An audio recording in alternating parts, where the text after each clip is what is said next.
Oui, je fais cette vidéo en pyjama. Et alors? Donc une vidéo sur une vidéo critique sur Minecraft, le film. C'est parti. Bien, ça va être découpé en deux parties.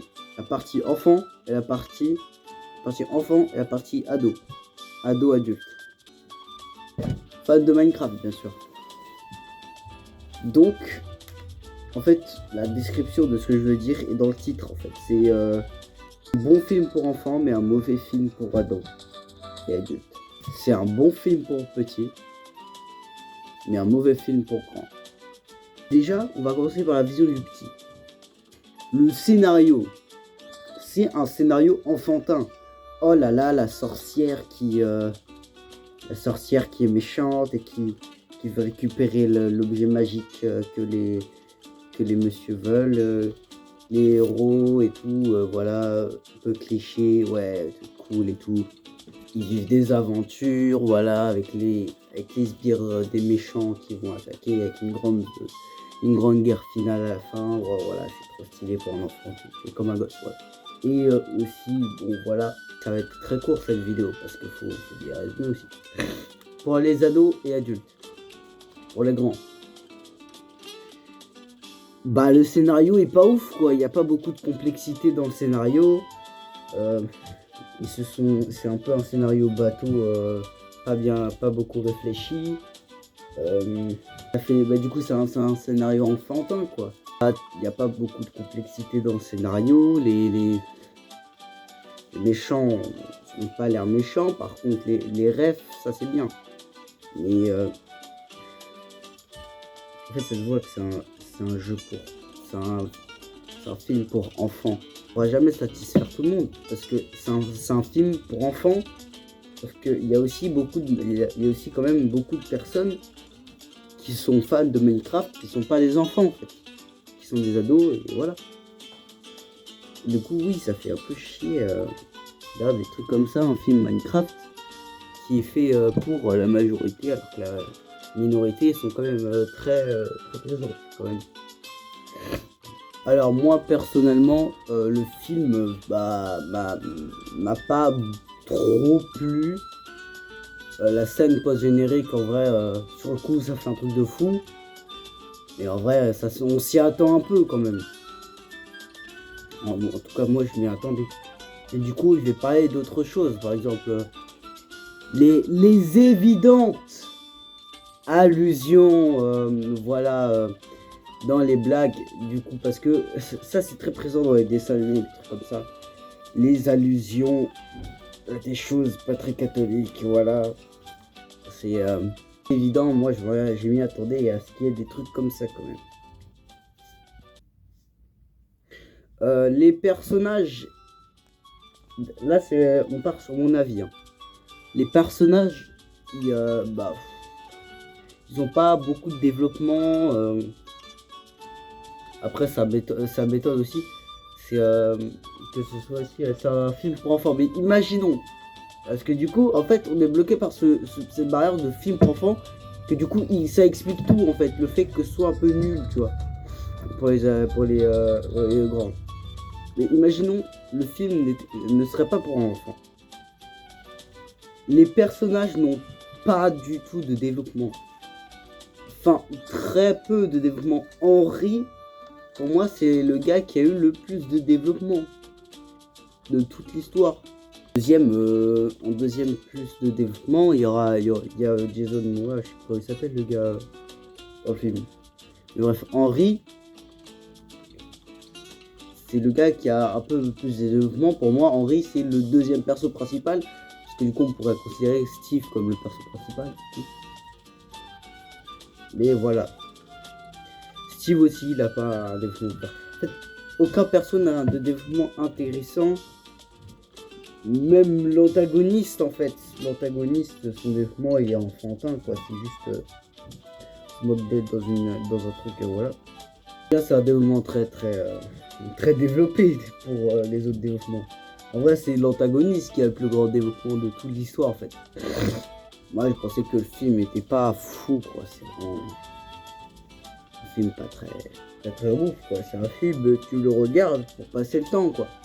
pas vraiment intéressant. Parce que c'est fait pour les enfants en fait. Moi, si j'étais un gosse, je dirais que c'est le meilleur film de tous les temps en fait. Et ouais, sinon, c'est pas ouf. C'est comme la fois où j'ai regardé le premier Sonic. J'étais encore plus un enfant. Mais le premier Sonic, au moins, lui, c'est pour enfants. On sait que Sonic, c'est les enfants. Mais Sonic, il a réussi à faire un truc que Minecraft n'a pas fait. Sonic, il a plu à tout le monde. Parce que c'est enfantin, mais il y a des trucs comme des bons développements de personnages à la suite ou bref. Il y a des développements de personnages, il y a le développement du personnage de Sonic avec son entourage, sa compréhension du monde, de comment il doit agir, la relation de Tom et Sonic, qui est très intéressante, voilà. Qui est même si c'est pas le film incroyable, c'est vraiment un développement intéressant, tu vois. Un développement de personnage intéressant. Minecraft n'a pas fait ça, tu vois. Minecraft, ils auraient quand même pu, même s'ils se disent, ouais, la majorité de nos joueurs Minecraft, de genre de notre jeu vidéo, c'est des enfants.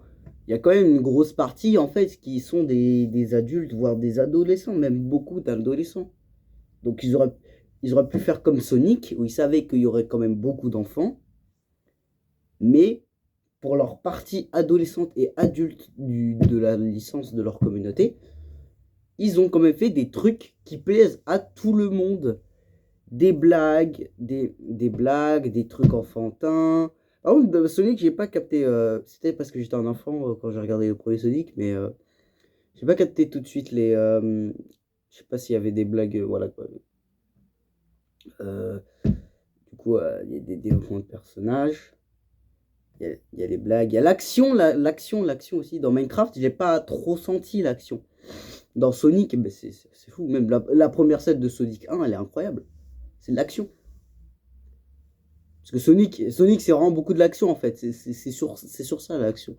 Mais vraiment, Minecraft, ouais, je plains pas du tout le manque d'action. Parce que Minecraft, c'est pas de l'action de base en fait. Minecraft, c'est pas un jeu où t'es en mode. Bah, à part speedrunner, mais ça, c'est. Alors, Sonic, quand tu joues à Sonic de base, t'es en mode comme ça. Quand tu joues à Minecraft de base, c'est comme ça. Tu t'es calme quand tu joues à Minecraft. C'est pas dynamique avec beaucoup d'action et tout, non. Minecraft, c'est contemplatif. Et je l'ai vu dans le film. Quand les héros arrivent dans le monde, c'est contemplatif. Tu regardes les paysages de fou. Les paysages de fou, ils sont trop bien travaillés, ça. Voilà. Ils ont joué sur leur point fort. Et du coup, voilà. Du coup, j'ai fait une comparaison avec un autre film pour enfants, entre autres. Voilà, qui avait réussi. Dans là où Minecraft avait un peu échoué, quoi. Et on peut montrer aussi à Minecraft qu'on peut faire un scénario intéressant, même si c'est pour les enfants. On peut quand même faire un scénario intéressant pour les ados, quand même. Moi, quand je re-regarde Sonic 1 avec un œil plus adulte, si je suis encore un ado, mais j'ai plus d'esprit critique. Hein. Je me suis bouffé des heures et des heures de vidéos critiques. Je pense que je suis prêt là. Je vois, quand je revois le film, je suis en mode c'est bien. C'est pas ouf, mais c'est mieux que Minecraft, quoi. Je le sens. Il y a des trucs qui m'intéressent, il y a des développements de personnages qui m'intéressent. L'histoire m'attracte. Voilà. Et aussi les petits easter eggs qui font plaisir, voilà, mais ça c'est des easter eggs, quoi. C'est pas le truc important du film, même si quand même le Technoblade, c'est pas un roi, c'est une légende, bref, t'es à côté. Ça, Minecraft, j'adore quand ils font des trucs comme ça, bref.